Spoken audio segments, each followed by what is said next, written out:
Olá, querido e querida, seja bem-vindo ao movimento Consciência Hebraica.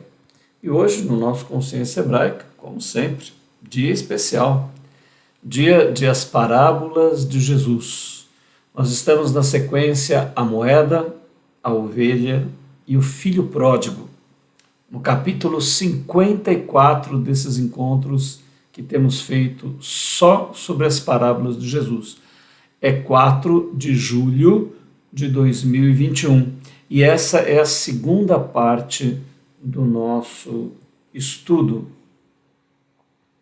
Quero dar as boas-vindas a você, seja bem-vindo ao nosso canal. Se você quiser pegar as partes ou estudos anteriores, eu recomendo que você vá no YouTube, Consciência Hebraica, lá tem as playlists, procure as playlists e você vai encontrar várias playlists com vários estudos, entre eles as parábolas de Jesus, e eu recomendo que você pegue os estudos anteriores.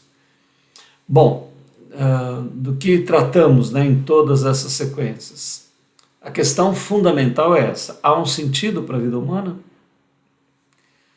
Não. Há o niilismo, ou seja, vamos de nada a lugar nenhum, a vida não tem significado nenhum, não há uma inteligência, uma mente, não há um sentido, não há um propósito, uma missão, não há nada. Então caímos no ateísmo, caímos no agnosticismo, aquele que acha que há alguma coisa, mas nada pode ser conhecido de fato, ou no niilismo.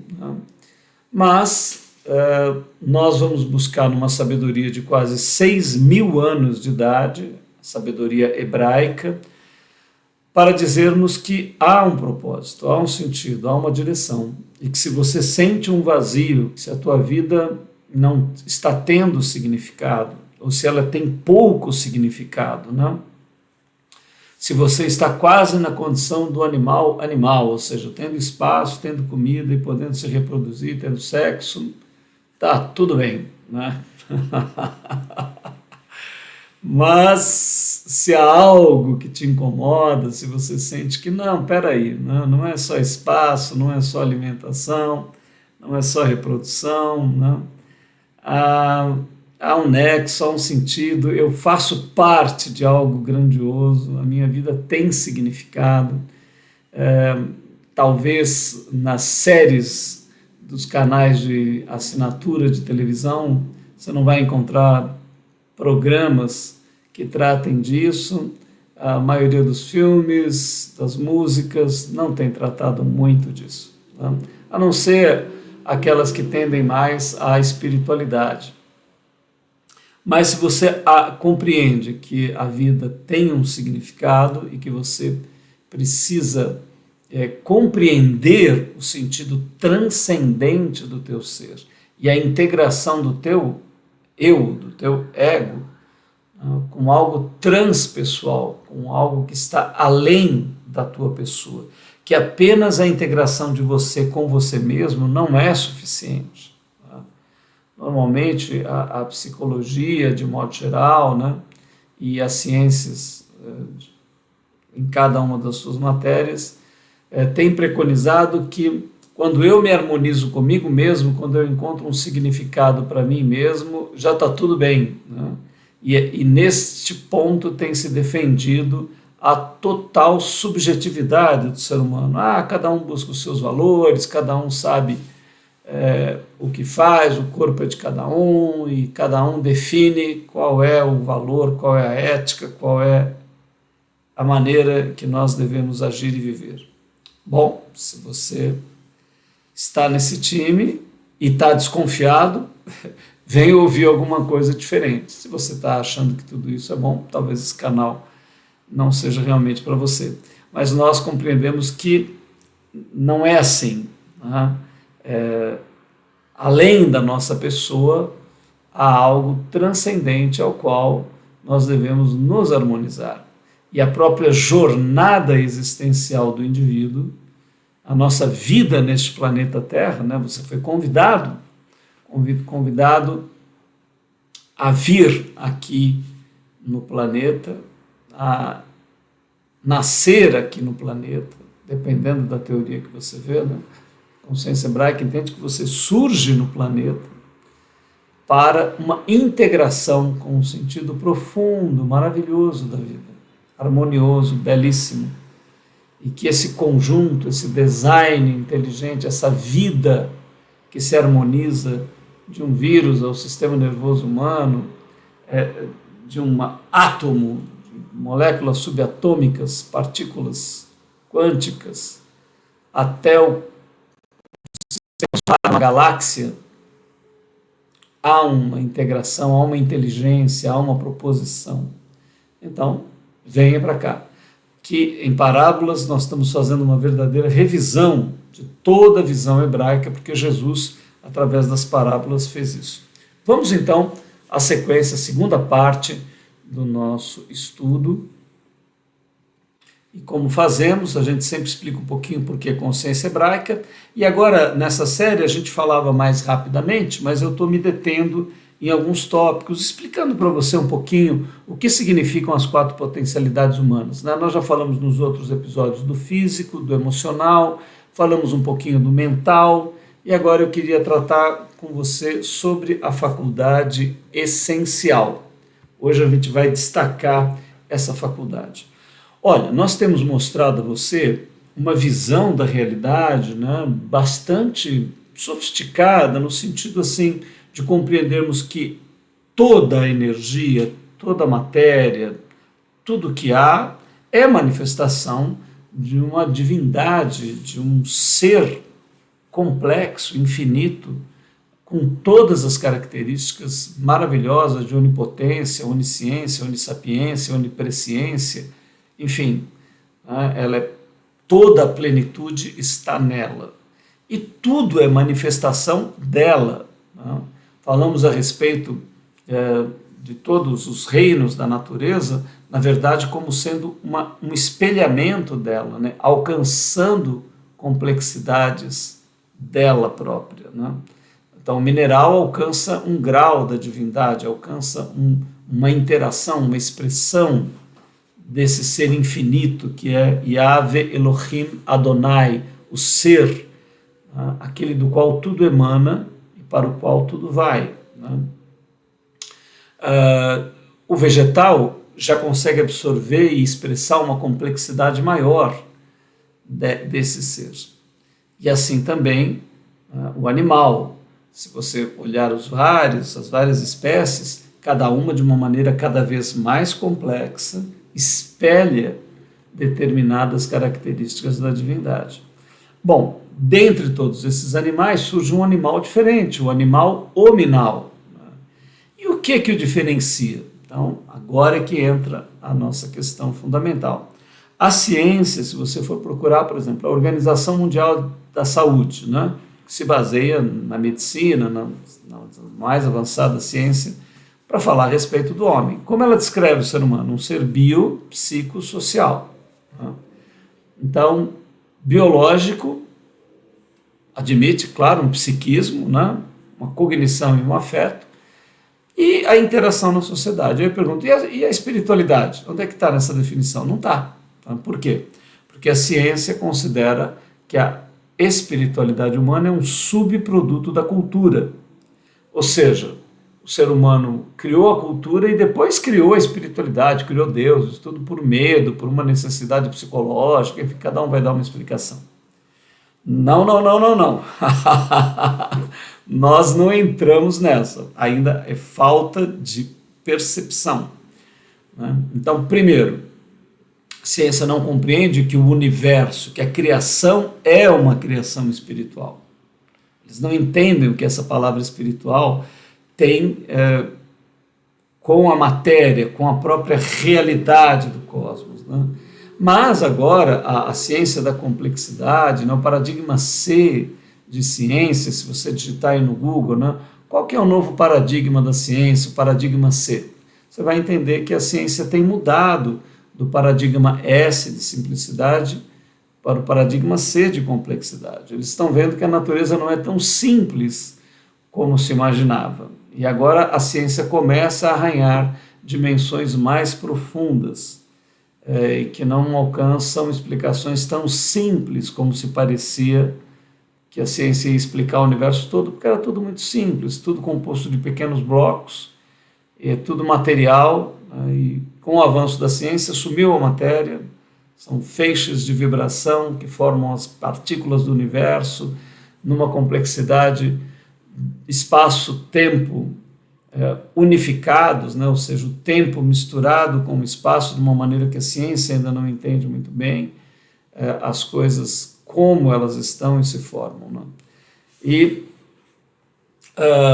então tudo isso para te dizer o quê? A ciência não considera que haja um ser divino, que haja um ser pleniconsciente, oniconsciente, que gerou todas as coisas dele próprio, porque ele é o infinito, não pode haver nada fora dele, né? Então nós temos um universo espiritual, por isso é que nós somos um animal espiritual. Eu só falei tudo isso para você, para que você entendesse que a essência humana, a espiritualidade humana, ela não é uma coisa única do ser humano, ou nem uma coisa que nós inventamos depois que nós nascemos. Não, não é isso. Há uma dimensão espiritual no cosmos, na criação. E nós alcançamos essa dimensão. Então nós somos um animal diferente. Por quê? Porque os outros animais, ou os outros planos, seja o mineral, o vegetal ou o animal, ele não tem uma parabólica, ele não é um produto complexo biologicamente, bioquímica e eletromagneticamente composto para alcançar a programação espiritual do próprio universo. Por que nós somos seres espirituais? Porque o universo é espiritual, porque ele é formado do próprio ser da divindade. E nós temos uma complexidade em nós que consegue alcançar isso. Ok? Sei que não é muito fácil, são conceitos difíceis, mas à medida que você ficar no canal e for ouvindo, tudo isso vai clareando para você. Então, o nosso primeiro ponto é esse, né? Nós temos um plano mineral que espelha realidades quânticas do universo. Temos um plano vegetal que espelha, né, que reproduz a sensibilidade que está no próprio universo. Temos um plano animal que espelha a complexidade da divindade em muitos sentidos da própria criação. E o homem, então, é o que mais alcança dimensões profundas do cosmos. E qual é a expressão mais profunda do ser humano? É a espiritualidade. Então, voltando aqui para o nosso quadro, né? Das 4 faculdades humanas, o físico, o emocional, o mental, a essencial é a que nos distingue. Por quê? Porque os outros animais não alcançam essa dimensão. Eles alcançam sombra do emocional e sombra do mental, né? Os golfinhos, primatas, chimpanzés, têm bastante inteligência, né? Temos cães que são muito afetivos e outros animais que expressam bastante afetividade. Mas algum deles alcança a dimensão espiritual? Nenhum deles. Então isso aqui nos distingue. E o que é esta dimensão? Então ela é composta de 4 expressões, né? E você vai ver que o animal não tem nenhuma dessas expressões. Então, primeira expressão, consciência, autoconsciência. O animal chega a ter autopercepção, mas não tem consciência de si. E nós alcançamos consciência. A consciência é um fruto exclusivo do ser humano? Não, é um reflexo. A divindade é pleniconsciente, oniconsciente. Nós somos semiconscientes, né? Desenvolvemos a nossa consciência até um grau. Então, o primeiro atributo da nossa dimensão espiritual é a produção, é a geração de consciência. Com a consciência, nós tomamos noção, dimensão do gradiente que há no universo de celestialidade e abissalidade. Nós sentimos que são impulsos diferentes, princípios de morte, princípios de vida, princípios probióticos, princípios que nos levam a uma grande visão da vida. Pró é a favor, bios é vida e ótico é visão, né? E também vamos ver forças antibióticas, forças contrárias a uma grande visão da vida, forças que nos apequenam, né?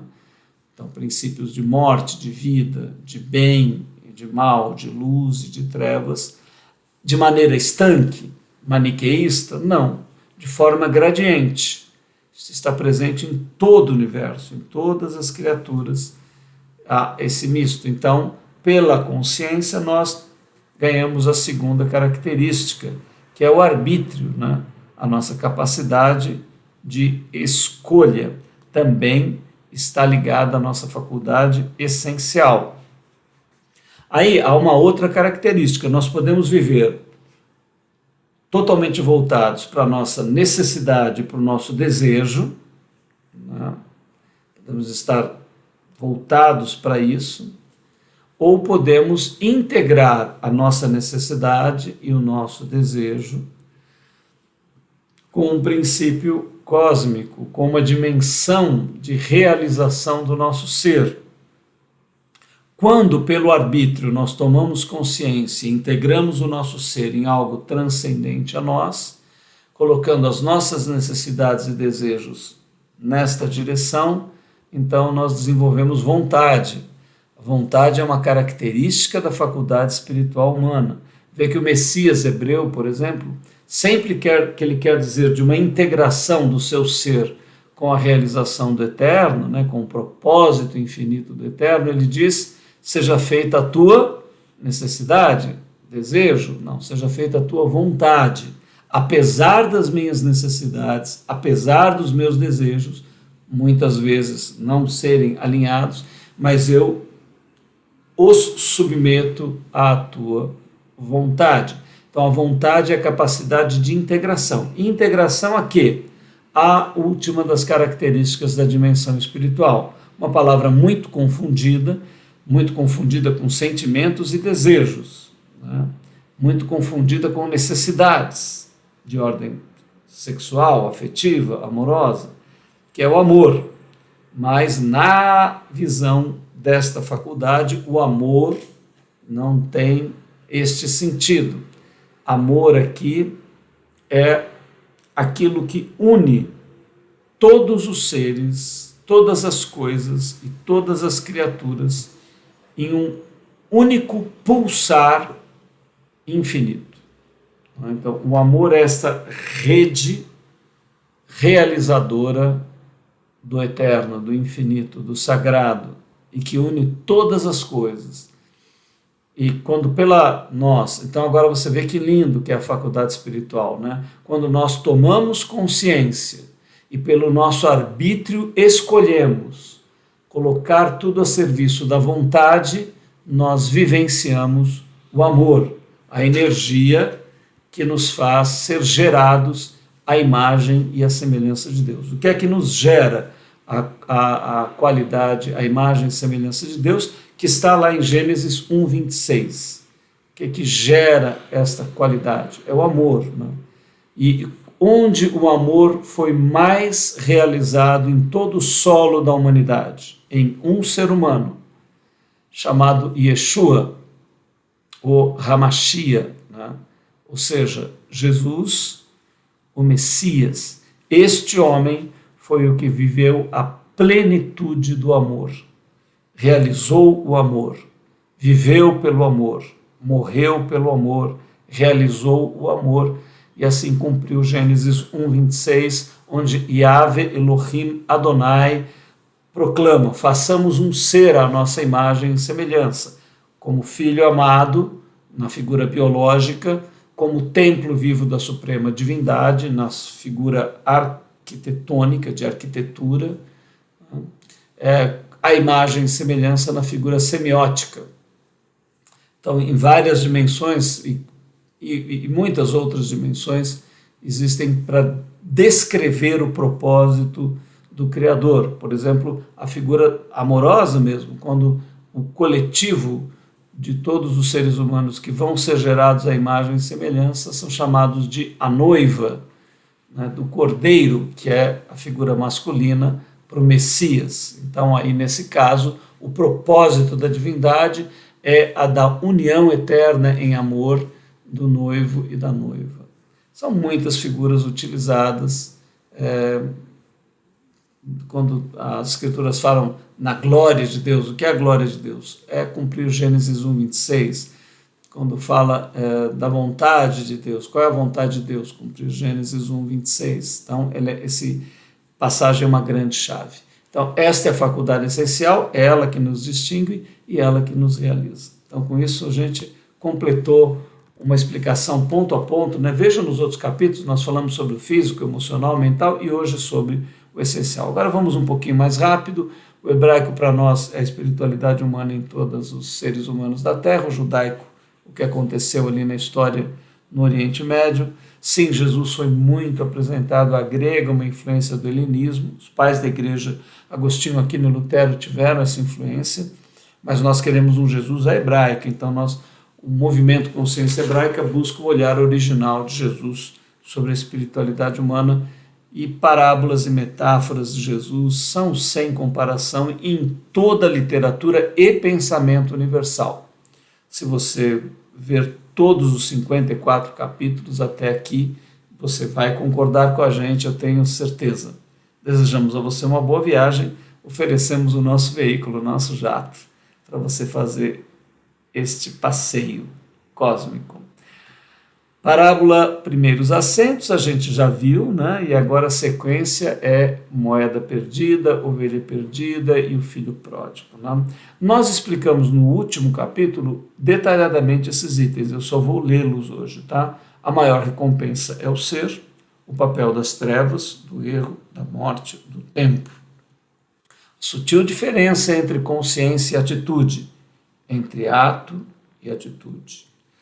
A exterioridade religiosa e a interioridade da espiritualidade. O arrependimento, a confissão, a restituição, o perdão, ferramentas incríveis. A incompreensível, misericordiosa graciosidade divina, né, da divindade. Nós vamos ver sem palavras. Não julgueis para que não sejais julgados, pois com a mesma medida. Essa é uma grande lição para nós termos pela vida. A alegria, tenho-vos dito essas coisas para que a minha alegria esteja em vós. O verbo como filho pródigo, a grande parábola da criação para gerar filhos. Olha, nós aqui nesse slide está assim, veja o papel das trevas, do mal, da morte, do tempo e a diferença entre Satanás, demônios, diabo, nestes estudos. Por que eu coloquei esse slide? Para nós entrarmos profundamente na parábola do filho pródigo, nós vamos ter que tocar em um ponto fundamental, que é o papel do erro, o papel das trevas, o papel do mal, o papel daquilo que é disfuncional. Então, assim, nós jamais queremos levar confusão a ninguém, né? A gente sempre repete isso. Para nós, o conhecimento não é uma finalidade, ele é um meio. É como um barco que te leva de uma margem do rio a outra. Tá?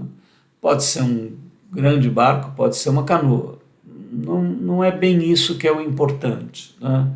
O importante é que você chegue ao outro lado. Então, eu não sei qual é o conceito que você tem das trevas, do mal, né? O cristianismo, de modo geral, buscou uma visão que não está na consciência hebraica, não está na visão das escrituras de Gênesis a Apocalipse. Foi introduzida ali como uma interpretação que não tem fundamento, né? Que é a visão de um anjo bom que se perverte e trai o Criador. Tá? Então, eu não vou entrar em detalhes aqui, mas se essa é uma visão que você tem que é confortável, ok, fique nela, não queremos levar você a nenhum tipo de dúvida, de confusão. Mas, se você acha que um Criador onipotente, onisciente, onipresciente, onissapiente, né, jamais poderia ter criado uma criatura que ele não saberia se ia traí-lo ou não, que ele não poderia ser pego de surpresa, que essa história não está muito bem contada, você acha isso, você desconfia que, poxa, Acho que até a intenção foi boa de querer dizer que o mal não foi criado por Deus, mas acho que tem alguma coisa que não bate. Se você tem esta desconfiança, então a gente recomenda os nossos estudos, porque você vai ver textos das Escrituras, como Isaías 45:7, que as pessoas não conseguem explicar, é um dos textos, onde a Yahvé Elohim Adonai não foge de nenhuma responsabilidade. Ele assume a responsabilidade. Eu criei o mal, eu criei as trevas, como um outro texto em Deuteronômio, que nós também citamos nesses estudos, né? Ele assume total responsabilidade. Eu sou o criador do bem, eu sou o criador do mal. Não uma história de que ele criou um anjo bonzinho e esse anjo bonzinho traiu ele, que ele não queria que esse anjo traísse. Se você está bem com isso, ok, sem problema nenhum, é uma canoa que vai chegar do lado de lá, né, do mesmo jeito. Mas se você está insatisfeito com essa explicação, o que eu recomendo? Né? Para esse estudo que nós vamos fazer, eu vou citar muito o papel das trevas.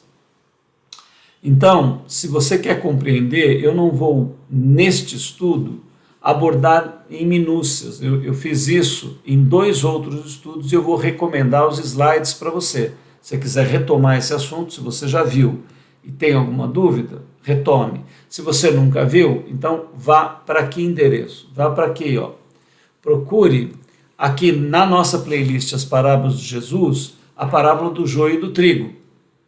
Ali eu abordo a questão das trevas. Ela foi feita há quase um ano atrás, ó, lá em dia 2 de agosto de 2020. É o 7º episódio de As Parábolas de Jesus.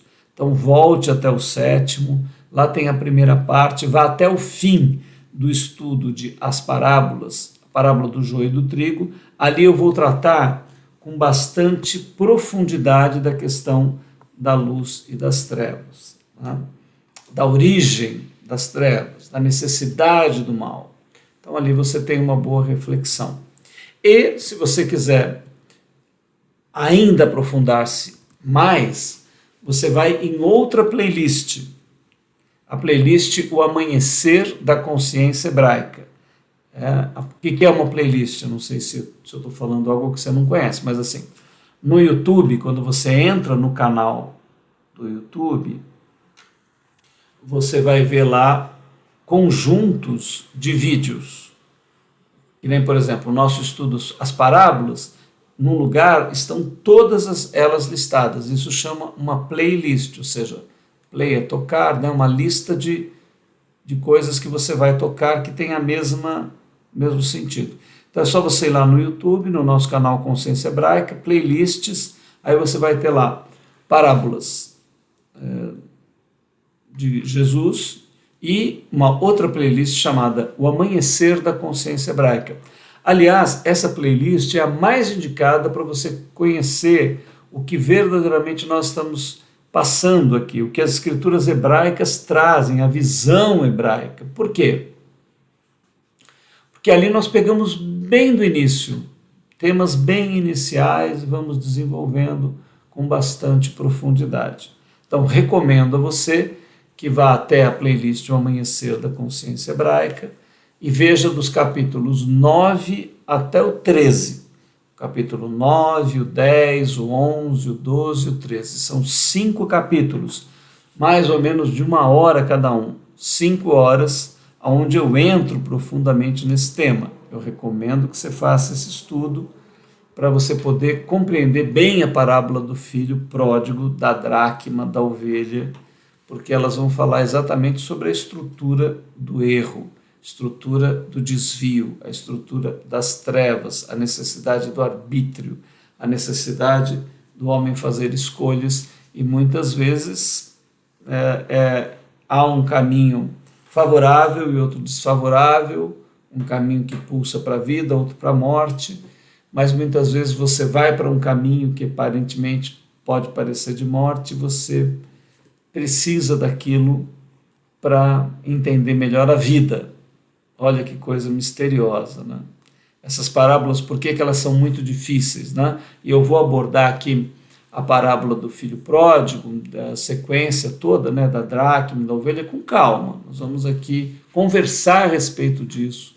Por quê? Porque nós estamos falando da tua vida, da minha vida. Você já foi adolescente, já foi uma criança, talvez você esteja no começo da juventude, ou já é uma pessoa madura, e você sabe do que eu estou falando, você já percebeu que existe dentro de você, às vezes, movimentos difíceis, negativos, contrários ao que a tua mãe, que os teus pais colocam, às vezes que a sociedade coloca, que a religião coloca, né? Princípios que até não são muito espirituais, não tem uma ética espiritual, mas que todo mundo acaba vivendo, todo mundo acaba experimentando, errando, né?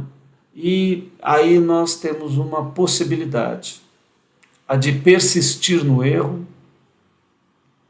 e de nos considerarmos corretos, ou de nos tornarmos mais conscientes das nossas falhas e buscarmos as grandes ferramentas do arrependimento, do perdão, da restituição, né? De você tanto pedir perdão como também ser perdoado e você amadurecer com tudo isso. Então é disso que nós estamos tratando, né? Da possibilidade de nós nascermos novos, nascermos de uma maneira nova, e desta forma nos arrependermos, mudarmos o nosso campo de atitude, mudarmos o nosso tipo de consciência e ganharmos uma vida nova. Então, é importante você ver esses estudos para que você possa entender tudo que nós vamos ver daqui para frente. Ok? A parábola da dracma perdida. Dracma, que no caso era uma moeda da época corriqueira, uma moeda que as pessoas usavam. Então, nós podemos também ler a parábola da moeda perdida, né? Ela está lá em Lucas 15, de 7 a 14, depois da parábola da ovelha. E aqui, então, Lucas 15, 8 diz assim: ou qual a mulher que, tendo 10 dracmas, se perder uma dracma, não acende a candeia e varre a casa e busca com diligência até a achar? E achando-a, convoca as amigas e vizinhas, dizendo: alegrai-vos comigo, porque já achei a moeda perdida, a dracma perdida. Assim vos digo, que há alegria diante dos anjos de Deus por um pecador que se arrepende. Reflexões. Na parábola anterior, a figura é masculina, representando Deus em Cristo. Mas nessa outra, de mesmo teor, a figura é feminina, representando a igreja, que é o coletivo dos discípulos do Senhor Jesus. Olha, então, parábola da dracma. Primeiro a gente percebe, o primeiro personagem ali é a mulher, né? Ou qual a mulher que tendo 10 dracmas.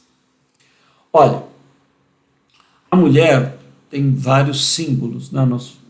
As escrituras trabalham muito com símbolos móveis.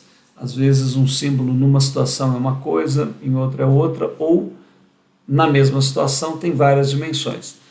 Normalmente a nossa alma é colocada no aspecto feminino, independente de que você seja homem ou mulher.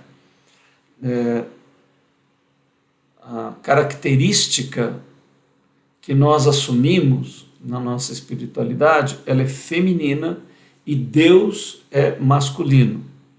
Isso é uma visão patriarcal, uma visão... ok, tem influências realmente que vêm da sociedade e que acabaram trazendo determinadas figuras. Mas, não sei o que você pensa, mas é óbvio que há diferenças entre o masculino e o feminino, né? Não só anatômicas ou biológicas, mas de comportamento, hormonais, uma série de características próprias do homem e da mulher. E as escrituras usam essa diferença para criar parábolas, figuras, né? Então não significa que nós sejamos mulheres na nossa alma e Deus é um homem no seu ser, não. Mas no sentido da atividade, né? Nós somos passivos, receptivos e Deus é ativo, é masculino.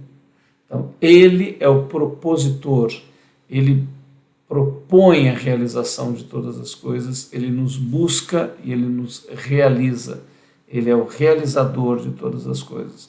E nós temos a fertilidade, a capacidade de responder a esse chamado e de nos integrarmos a esse chamado de uma maneira responsiva.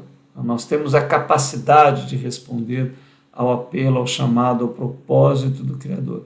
Então, uma das figuras é a nossa própria alma desta mulher. Mas tem uma outra coisa interessante aqui, como foi dito abaixo, né? Na parábola anterior, era um homem que era o criador das ovelhas e que buscava as ovelhas, né? Então ali nós podemos ver a figura de Cristo e de Deus atuando através de Cristo, né? E as ovelhas como sendo a figura dos seres humanos. Então o Criador colocado como aquele que está cuidando, que está criando, que está dando a manutenção, que está buscando a sua ovelha, né? Então seria a relação entre Deus, entre Cristo e cada um de nós em particular. Agora, aqui há uma outra aplicação interessante, né? A mulher é que vai buscar as dracmas. Então, nós podemos fazer agora uma outra aplicação interessante, que é o nosso coletivo, ou seja, quando nós juntamos todos os discípulos de Jesus, homens e mulheres, nós formamos uma mulher, que é a igreja, que é também chamada a noiva de Cristo. Então, nesta parábola, fica muito boa a aplicação do papel do coletivo dos discípulos. E o que é este coletivo? Normalmente, todo discípulo de Jesus tem necessidade de participar de grupos, né?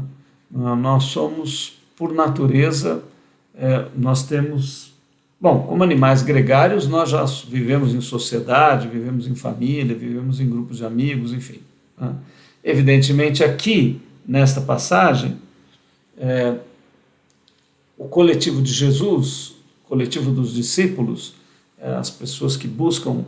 Eu não estou falando propriamente de igreja, no sentido institucional, com estatuto, com normas, com líderes, com padres, pastores, bispos, enfim. Estou falando disso necessariamente. Estou falando de pessoas que se reúnem porque são discípulos de Jesus para a realização e vivência da sua espiritualidade coletiva. E também para a divulgação, para amealharem meios, recursos, para formarem uma força no sentido de divulgar na sociedade, de expor na sociedade, de formarem os meios para que as pessoas possam ouvir, possam ser sensibilizadas para o grande propósito do Criador. Então aqui nós podemos considerar que essa mulher é o coletivo dos discípulos de Jesus, seria a igreja. E aqui tem a interessante figura das 10 dracmas, né? Então, se você não pegou o curso desde o início, pegue. Nós temos uma numerologia de 1 a 10 hebraica, que nós vemos nas Escrituras, muito interessante. Então, essa estrutura já foi explicada lá para trás, eu vou dar só uma pequena síntese aqui, né? Então, o 1, o 2 e o 3 é Elohim, que seria o poder, a sabedoria e o verbo, a ação, né? Forma o conceito de Deus. O número 3, o número de Deus, sendo que 1 é o poder, 2 é a sabedoria e 3 é a ação. Então, 3 é o Criador. Qual a maior obra do Criador? O 4. Então, o 4 é o número da criação, né? E qual a maior expressão dentro da criação? É aquele que alcança autoconsciência e arbítrio. Então, é o ser humano. 5 é o número do homem natural, número 5. 6 é o número do homem que começa a dar o passo na espiritualidade, e 7 é o número do profeta, ou do sacerdote, que é o número da nossa máxima expressão horizontal de espiritualidade. O Messias nasce no número 8, é o número do equilíbrio da natureza crística e anticrística, do celeste e do abissal. Ele, durante a sua vida, realiza o 9, por isso ele morre na hora 9. Né? E ele alcança o 10 depois da sua transcendência, que é os 10 dias que ele transcende. No 10º dia são 50 dias da sua morte, porque ele passa 40 dias aparecendo entre os apóstolos. Depois ele passa mais 10 dias da sua transcendência e vem o derramamento do Pentecostes, o derramamento do Espírito de Yeshua HaMashiach nos seus discípulos, que é o amor, também chamado Consolador, o Espírito Santo do Senhor Jesus, que transforma e qualifica e fecunda a alma e o espírito humano para que cada ser humano também possa chegar a filho de Deus, assim como ele chegou. Então, o número 10 é o número do homem gerado à imagem e semelhança de Deus. Veja que na parábola, não por coincidência, a mulher tem 10 dracmas, ou seja, é o número do homem gerado à imagem e semelhança de Deus. E agora vem a parte da tensão da parábola, né?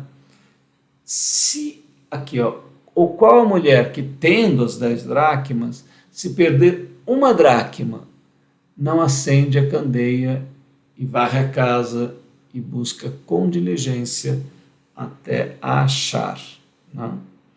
Bom, novamente aqui o que nós temos?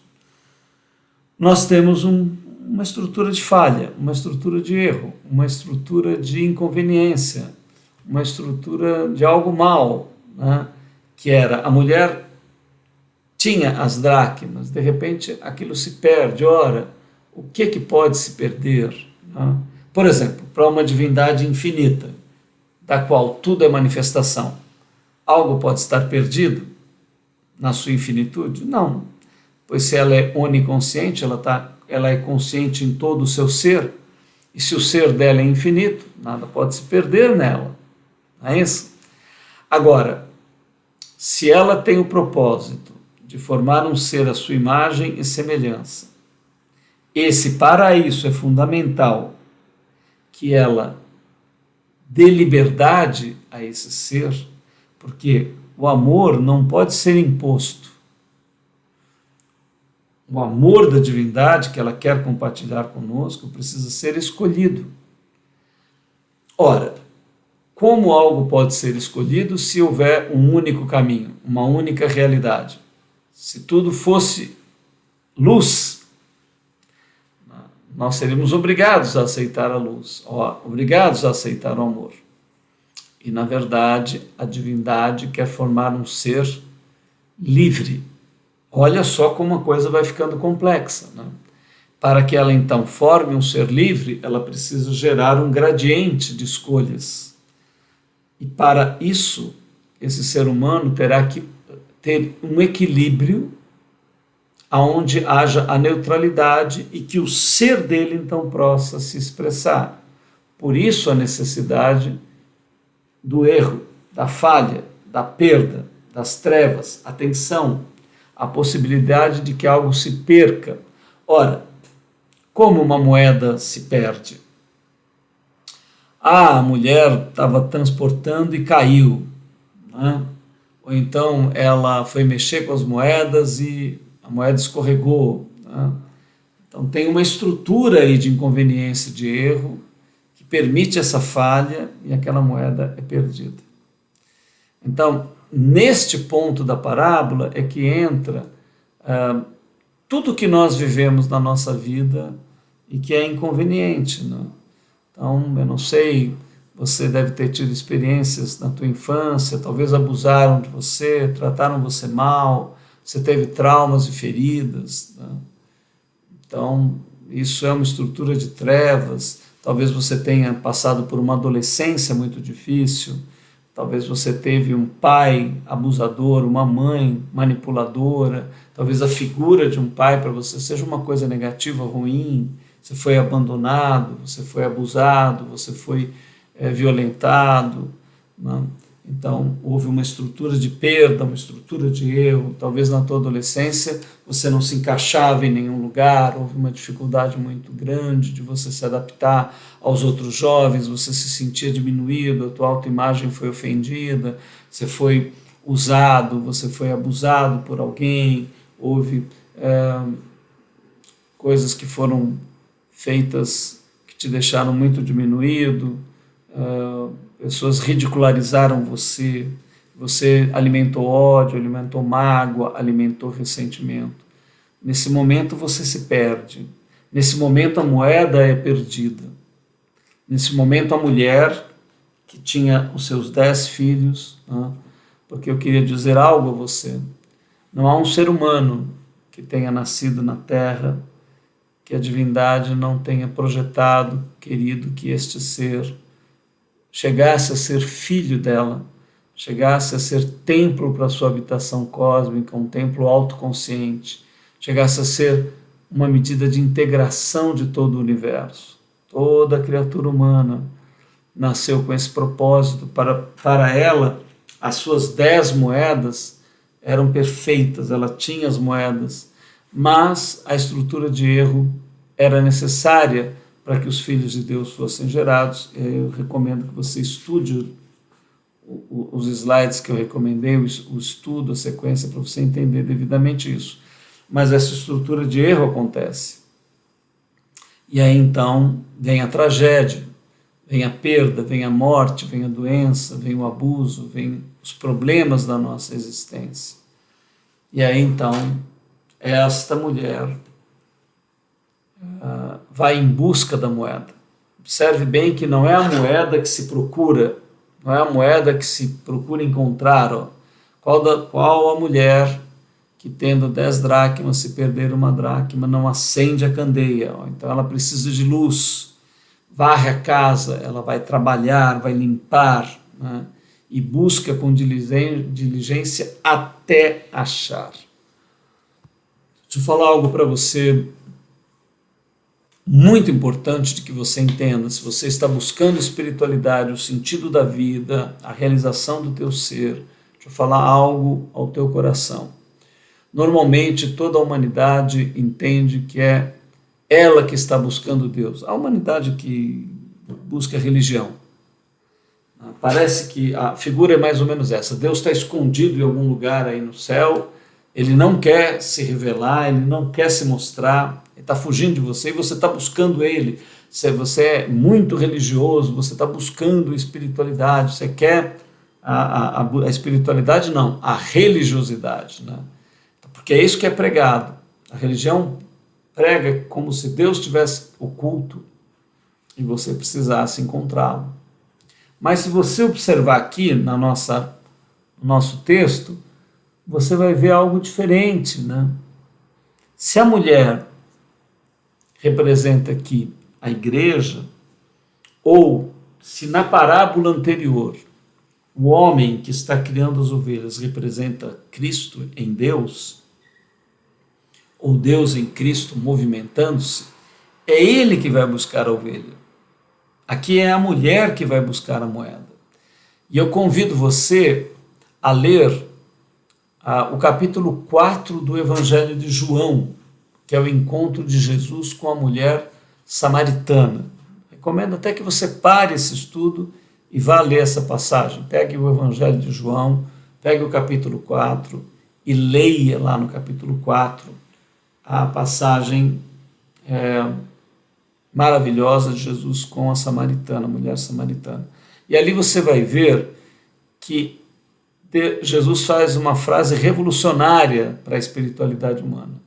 Ele fala assim, a mulher pergunta, nós temos buscado nesse monte, né, e tu dizes que é em Jerusalém que se deve buscar a Deus, mais ou menos o texto diz isso. Ele diz, ó mulher, em verdade eu te digo, nem neste monte, nem em Jerusalém buscareis o Pai, porque, na verdade, o Pai busca os verdadeiros adoradores que o adoram em espírito e em verdade. Então ele coloca que quem está buscando o ser humano é Deus. Deus está atrás de você desde que você nasceu. Deus te persegue, Deus te sinaliza, Deus manda frases, manda pessoas, manda anjos, manda situações, manda coisas boas e manda até coisas ruins para você tentar despertar, para te acordar, para te buscar. Ele está te buscando, ele quer falar com você.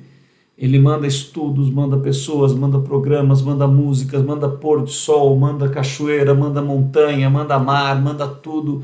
Espera um momento especial e tenta cochichar no teu ouvido, falar ao teu coração, fazer um carinho em você e dizer: você é meu filho, você é minha filha. Não importa o que fizeram com você, não importa o mal que te causaram, eu amo você e eu não tinha escolha por mim mesmo. Você tinha que vir daquele espermatozoide, daquele óvulo do teu pai, da tua mãe, naquela família, naquele país, falando aquele idioma. Tudo isso era necessário e eu sei que você foi ferido, que você foi magoado, que você foi machucado, mas eu estou aqui, eu sou o curador, eu sou o salvador, eu quero te restituir, eu quero te amar, é o meu amor que você vai buscar, é Ele que vai alimentar o teu coração, é Ele que vai transformar a tua vida. É com Ele que você vai poder amar até mesmo aqueles que abusaram de você, que te fizeram mal. Você vai encontrar o perdão, a restituição, a misericórdia, a compaixão, a graça. Você vai crescer, você vai amadurecer. E tudo isso, ao final, vai resultar no teu crescimento e na tua realização máxima como alguém gerado à imagem e semelhança de Deus. Se você exercer fé, se você se entregar a mim, eu te busco, eu te procuro, eu estou atrás de você, eu tenho esse propósito, eu criei você, eu formei você, eu sou o teu Deus, eu amo você, você é importante para mim, eu tenho fé em você.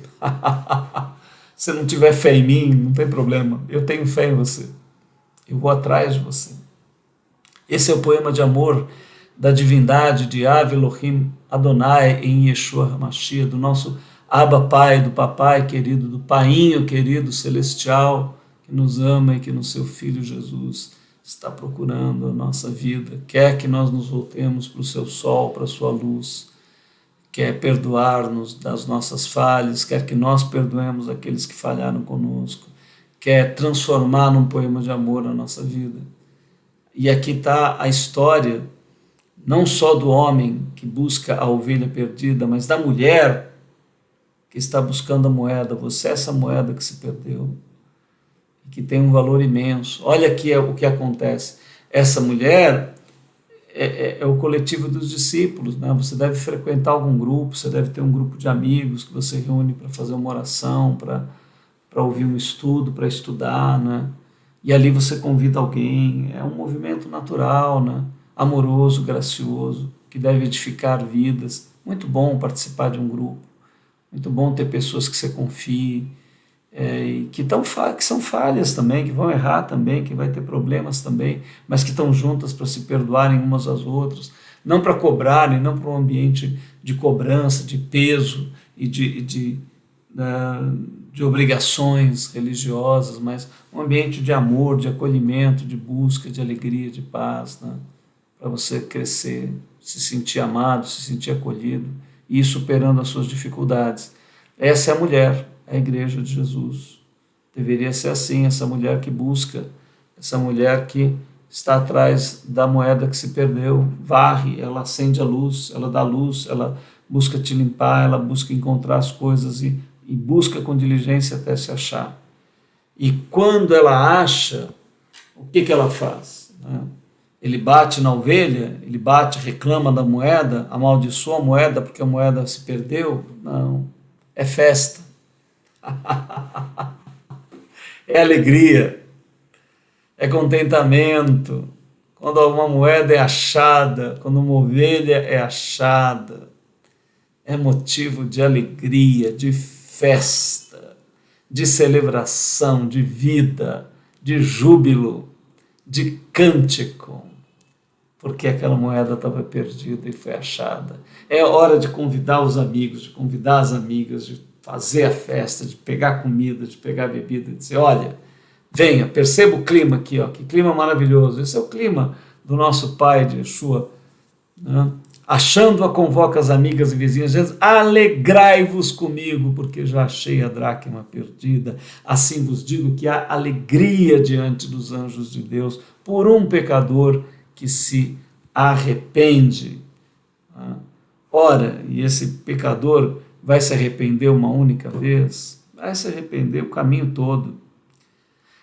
Se Paulo, né, nosso apóstolo, depois de formar várias igrejas e estar maduro, diz, olha, eu, maldito homem que sou, o bem que eu quero esse eu não faço, o mal que eu não quero esse eu pratico, né? Há um anjo de Satanás que me esbofeteia de dia e de noite, eu sei que em mim não habita bem algum, mas pela graça, pela misericórdia, pela compaixão, eu vivo, eu me alegro, eu busco, eu deixo as coisas que para trás ficam, eu lanço-me para o alvo da soberana vocação, realizando Gênesis 1:26, que é o Senhor da vida, que me convida para a vida.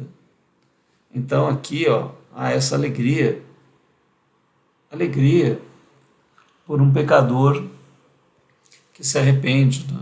E nós, no coletivo dos discípulos de Jesus, nós somos todos pecadores que se arrependem continuamente, nós não temos nada em nós mesmos para oferecer, mas nós somos amados mesmo assim. E pela graça e pelo amor, nós vamos crescendo, vamos deixando algumas coisas, vamos melhorando. Esse é o convite que eu quero fazer para você. Esse é o convite que Yeshua faz a você.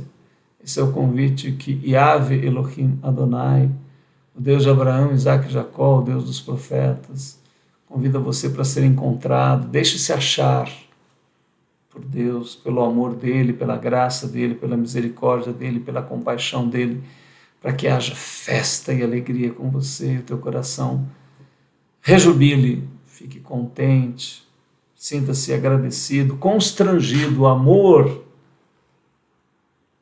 a aceitação da divindade pelas nossas falhas nos deixa constrangidos e nós passamos a andar em amor também, perdoando aqueles que nos fazem mal, porque nós mesmos somos maus também. Mas nós somos eleitos, somos escolhidos, somos amados, somos perdoados. E esse é o caminho da vida. Esse é o caminho da vida. Se a religião, mesmo a cristã, te explicou alguma coisa diferente disso, esqueça. Isso não é verdade. Não. Jesus é o bom pastor dessa parábola das ovelhas. Ele é que junta a sua mulher, a igreja que deve acolher aqueles que estão em dificuldade e se alegrar continuamente com eles, porque eles vão pecar continuamente, vão se arrepender, eles não gostam mais daquilo que erram e falham, mas são humildes quando são confrontados, quando entendem os seus próprios erros e novamente sentem a alegria, sentem a paz daqueles que os perdoa. Então, que isso possa falar profundamente ao teu coração, que isso possa trazer calor à tua alma. Nós somos o Movimento Consciência Hebraica. Não perca o 3º episódio dessa série fantástica que vai ser dada semana que vem. Nós temos aqui as nossas redes sociais. Deixe o seu like, comente o vídeo, indique o vídeo para algum amigo, mande esse vídeo para alguém. Nós também estamos lá no Telegram, estamos melhorando o Instagram e Facebook, e desejamos a você festa, alegria espiritual, o encontro com o amor, o encontro com a vida, o encontro com a graça, com a misericórdia, com a compaixão de Yahvé Elohim Adonai em Yeshua HaMashiach. Coisas tão lindas, tão maravilhosas, que perdoam os nossos erros, que iluminam as nossas trevas, que fazem resplandecer a luz em nós. Que assim seja sobre a tua vida. Shalom Adonai, Salem Aleikum, que a paz do Eterno esteja no teu coração. Até o nosso próximo encontro na semana que vem.